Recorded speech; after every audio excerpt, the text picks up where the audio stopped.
The morning sun hadn't fully cleared the mountains yet when Thomas Hale pulled into the parking lot of the Cedar Ridge shooting range. The gravel crunched under his truck's tires, an old Ford that had seen better decades. He cut the engine and sat for a moment, hands still on the wheel, staring at the low-slung building ahead. He'd been coming here once a month for the past 3 years, always on a Tuesday, always early, before the weekend warriors and the loud groups showed up. He was 76 years old, thin as a fence post, white hair cropped military short out of habit more than necessity. He wore faded jeans, work boots, and a long-sleeve flannel shirt, despite the warming day. The sleeves stayed down, always down. He grabbed his range bag from the passenger seat, a battered canvas thing that probably should have been thrown out a decade ago, and walked toward the entrance. Inside, the range was already occupied. A group of young Marines, maybe 8 of them, had claimed lanes 3 through 10. They were loud, confident, the kind of confidence that comes from youth and recent training. They wore civilian clothes but carried themselves military, tight haircuts, straight postures. The occasional Roger that thrown into conversation. They were on leave, probably from Camp Pendleton a few hours south, and they decided to keep their skills sharp. Hale signed in at the counter. The kid working the desk, maybe 20, barely looked up from his phone.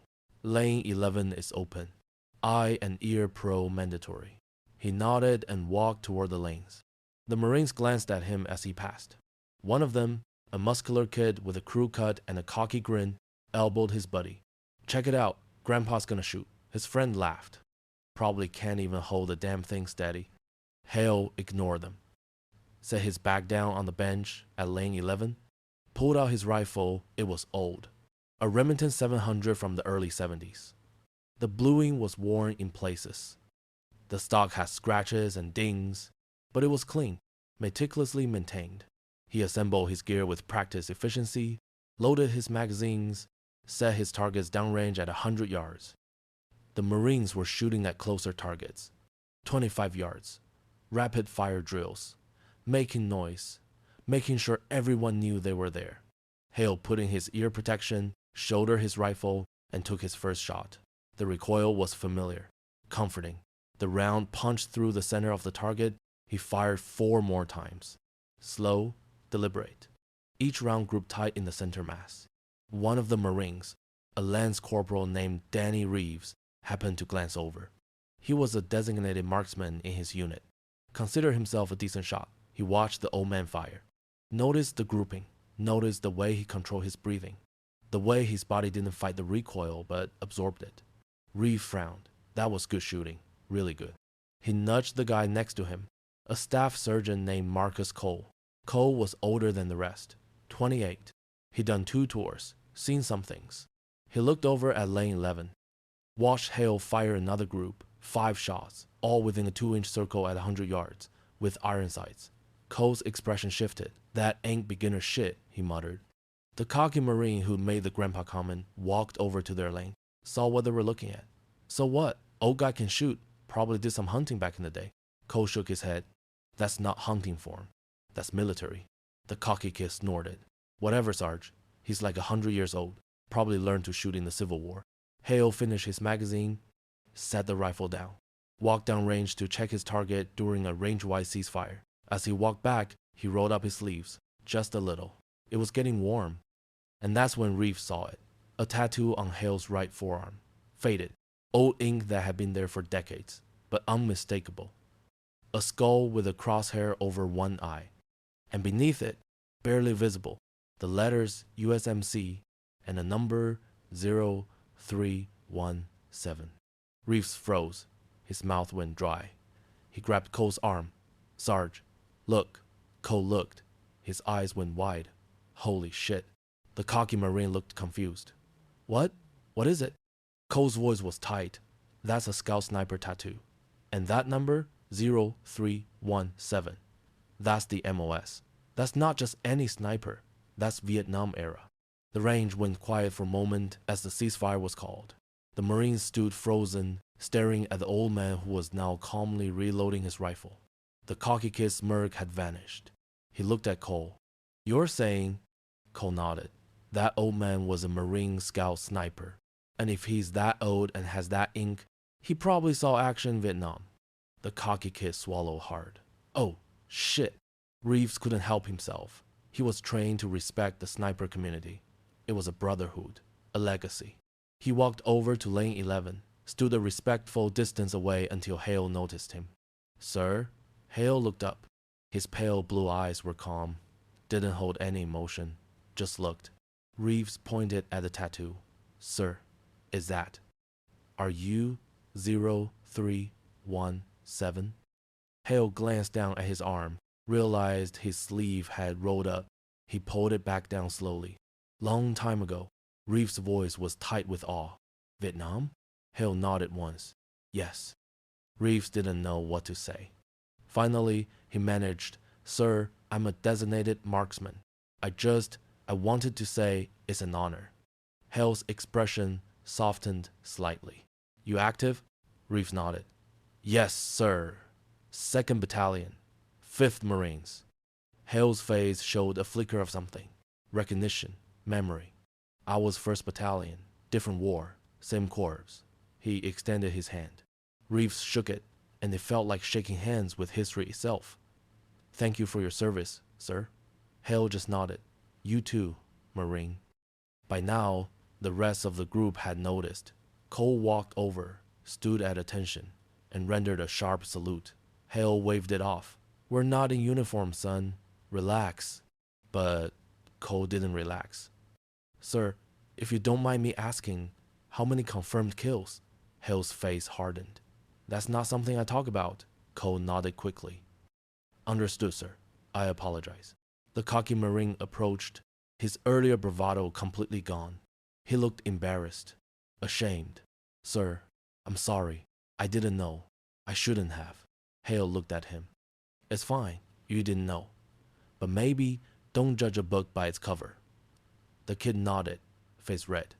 Yes, sir. Hale finished packing up his gear. As he slung his bag over his shoulder, Cole spoke up. Sir, would you mind? If it's not too much trouble, could you show us? Just one shot, so we can see what real precision looks like. Hale hesitated. Then he looked at the group of young Marines, saw the respect in their eyes, the genuine desire to learn. He set his bag down. All right, one shot. He set up at lane 11 again, but this time he moved his target all the way back. 300 yards, the maximum distance the range allowed. The Marines gathered behind him, watching in silence. Hale loaded a single round, settled into his position. His breathing slowed, his body stilled. For a moment, he wasn't at Cedar Ridge shooting range anymore. He was in a jungle. The air thick and wet, the smell of rot and cordite. A target moving through the trees 800 yards out. A target that would kill his brothers if he missed. His finger tightened on the trigger. The shot echoed across the range. Everyone froze, waited. The range officer called a ceasefire and checked the target through binoculars. He turned back, his voice loud enough for everyone to hear. Dead center, perfect shot. The Marines erupted, not in cheers, but in stunned murmurs of disbelief and respect. 300 yards, iron sights, one shot, perfect. Hale ejected the spent casing, caught it, and slipped it into his pocket. Old habit. He turned to the group. That's how you do it. The cocky Marine spoke up, his voice shaky.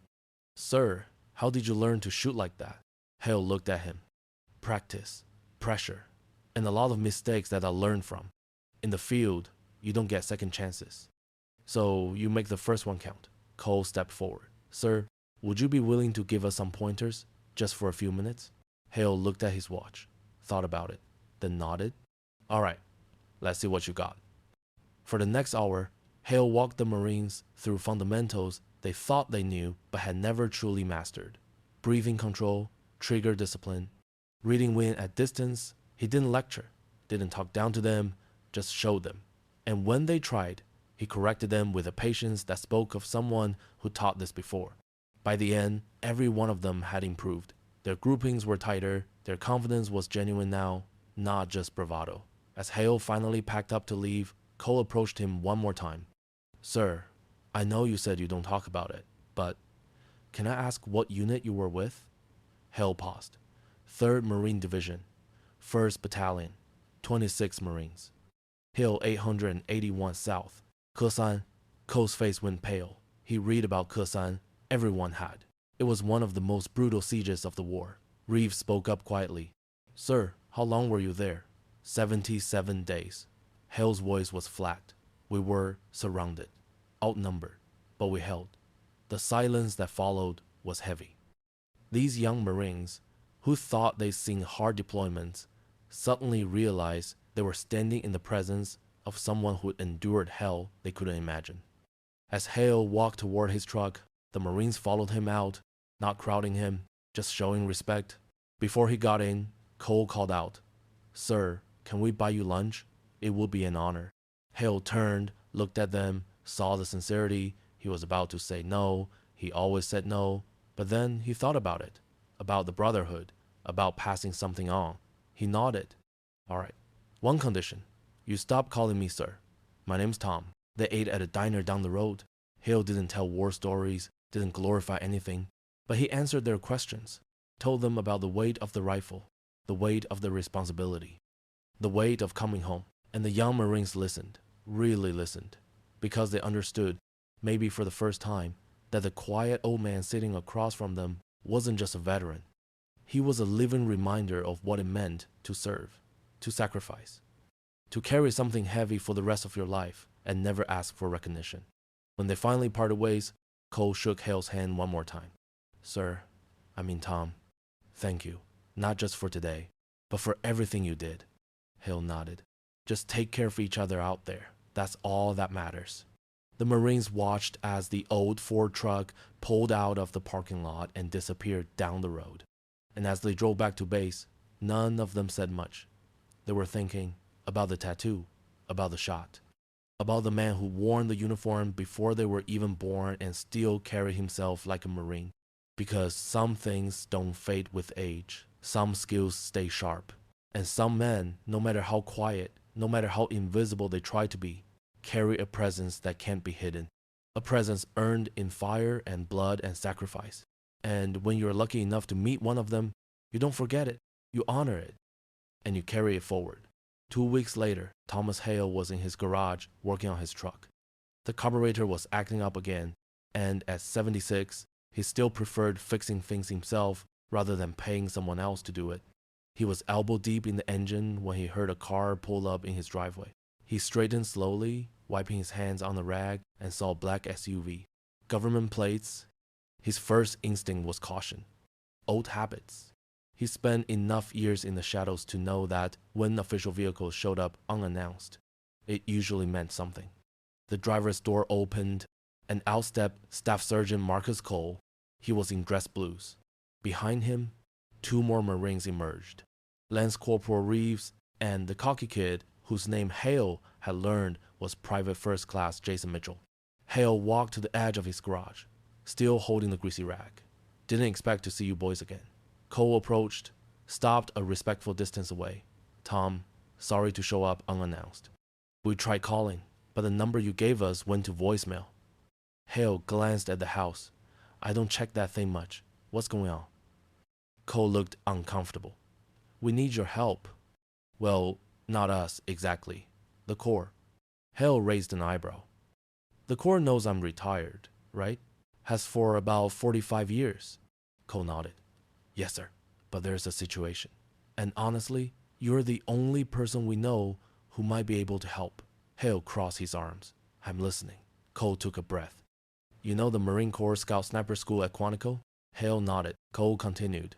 They're running a legacy program, bringing in historical figures from the sniper community to speak to current students. Living history. They had a guy lined up, a gunnery sergeant from Desert Storm, but he had a medical emergency. Surgery. Can't make it. The event's in 4 days. Hale saw where this was going. And you want me to fill in? Cole nodded. They asked if we knew anyone from Vietnam, anyone with verified combat experience as a scout sniper. I told them about you, about what we saw at the range, about Khe Sanh. They want you to come speak, just for an hour. Tell them what it was like, what you learned. Hale's jaw tightened. I don't do speeches. I'm not a public speaker. I'm just an old man who wants to work on his truck in peace. Reeve stepped forward. Sir, with respect, you are not just an old man. You are part of the reason that school exists. You are part of the legacy. These kids, they train with the best equipment, the best technology, but they don't understand what it was like when you had to make it work with iron sights and instinct. They need to hear that. Hale looked away, stared at the mountains in the distance. He'd spent decades trying to forget, trying to be normal, trying to leave the war behind. And now they wanted him to go back, to relive it. In front of a room full of young Marines who looked at him like some kind of hero when he didn't feel like one. Mitchell spoke up. His voice was different now, quieter, humbler. Mr. Hale, I was the one who made the stupid comment at the range about the Civil War. I've thought about that every day since. Not because you made me feel bad, but because you taught me something without even trying. You taught me to respect what I don't understand. And I think these students need that same lesson. Hale looked at the three of them, saw the sincerity in their eyes. He sighed heavily. 4 days? Cole nodded. Yes, sir. The event is Saturday morning. We can drive you, get you a hotel, cover everything. You just show up and talk. That's it. Hale thought about it, thought about the 77 days at Khe Sanh, thought about the men who didn't make it home, thought about the kids at Quantico who were training to do the same job he'd done in different wars against different enemies. Finally, he nodded. All right, 1 hour, but I'm not wearing a suit. Cole smiled. You can wear whatever you want, Tom. You've earned that right. The drive to Quantico took most of Friday. Hale sat in the back of the SUV, watching the landscape roll by, lost in thought. Cole tried to make conversation a few times, but eventually gave up and let the old man sit in silence. They checked into a hotel near the base that night. Hale lay in bed, staring at the ceiling, wondering what the hell he'd gotten himself into. Saturday morning came too soon. He dressed in simple clothes, jeans, a button-down shirt, his old leather jacket, the same one he'd worn to the range. Cole met him in the lobby, looking nervous. You ready? Hale shrugged. As I'll ever be. They drove onto the base, past gates and checkpoints, until they reached the Scout Sniper School. It was a sprawling complex, modern buildings, training ranges stretching into the distance. Hale felt out of place. This wasn't his Marine Corps. This was something new, something evolved. Inside the main building, they were met by a captain, young, probably early 30s. His name tag read Santos. He extended his hand with a professional smile. Mr. Hale, thank you for coming. I'm Captain Santos, the chief instructor. We're honored to have you. Hale shook his hand. Just don't expect too much. I'm not a motivational speaker. Santos smiled. We don't need motivation. We need perspective. Come on, they're waiting. He led Hale through a corridor and into a large auditorium. Hale stopped at the entrance, taking it in. The room was filled. Easily 100 students, all in camouflage utilities, all young. All watching as he entered. Captain Santos walked to the podium at the front. Hale followed slowly, feeling every one of his 76 years. The room was silent, respectful, but also curious. They were looking at him, trying to figure out who this old civilian was and why he was there. Santos spoke into the microphone. Good morning, Marines. As you know, we host legacy speakers throughout the year to give you insight into the history and the evolution of our craft. Today, we have someone very special. Someone who earned his place in this community long before most of you were born. This is Thomas Hale. He served as a scout sniper with 1st Battalion, 26th Marines, 3rd Marine Division.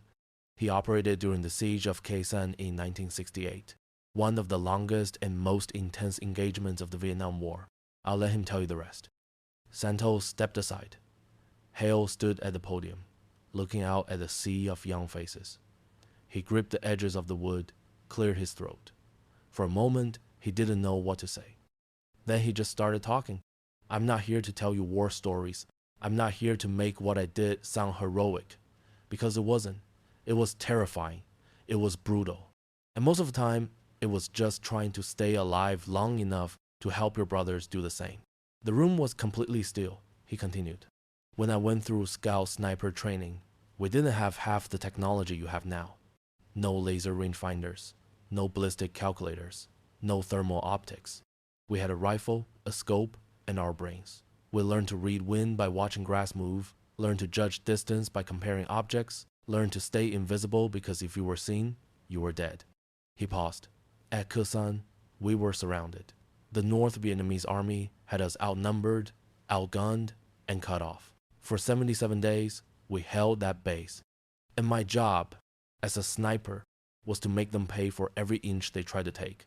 I'd sit in the hole for hours, sometimes days, waiting, watching. And when the moment came, I had one job, make the shot. Because if I missed, someone on my side died. One of the students raised his hand. Hale nodded.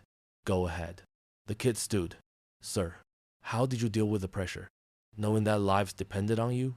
Hale thought about it. You don't think about it in the moment. You can't.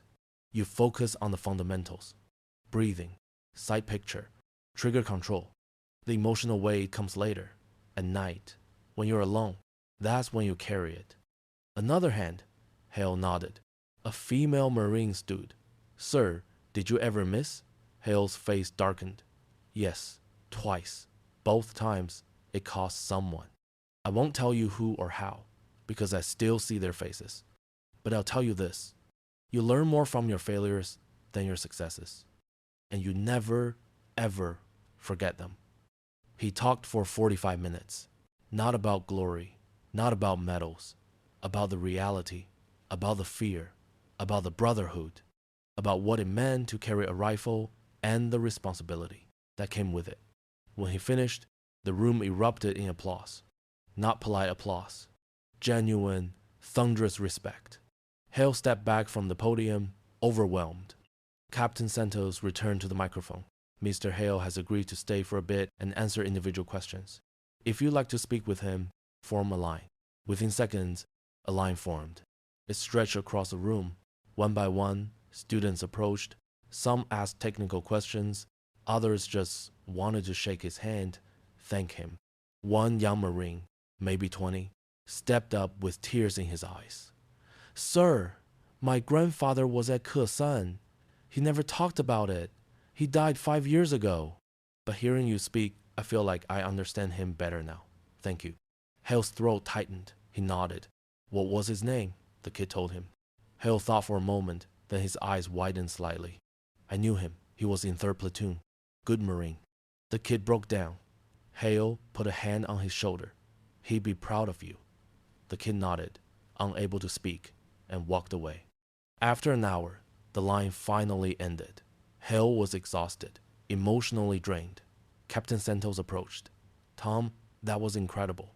You have no idea how much that meant to them. Hale shook his head.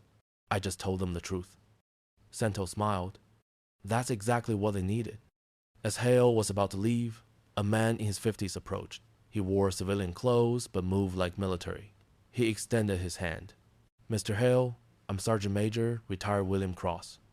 I was the Scout Sniper School's senior instructor for 10 years. I just want to say, what you did today is more valuable than any manual we could ever write. Hale shook his hand. I appreciate that. Cross continued. If you ever want to come back, the door is always open. We need voices like yours. Hale smiled faintly. I think once is enough. But thank you. As he walked out with Cole, Reeves, and Mitchell, he felt something he hadn't felt in a long time.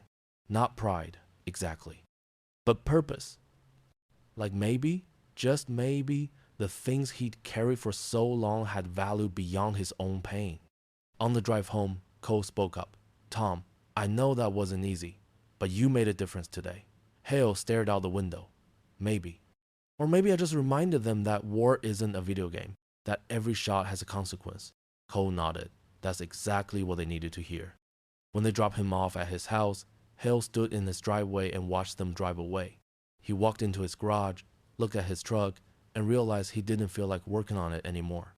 Instead, he went inside, made a cup of coffee, and sat on his porch. The sun was setting, the mountains were turning gold.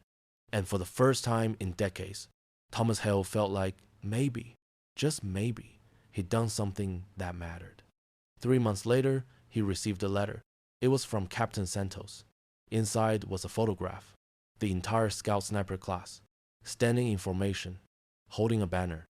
It read, "In honor of Thomas Hale, 0317, Khe Sanh," and beneath it, a handwritten note, "You told us the truth. You gave us perspective. You reminded us why we do this. Thank you. Semper Fi."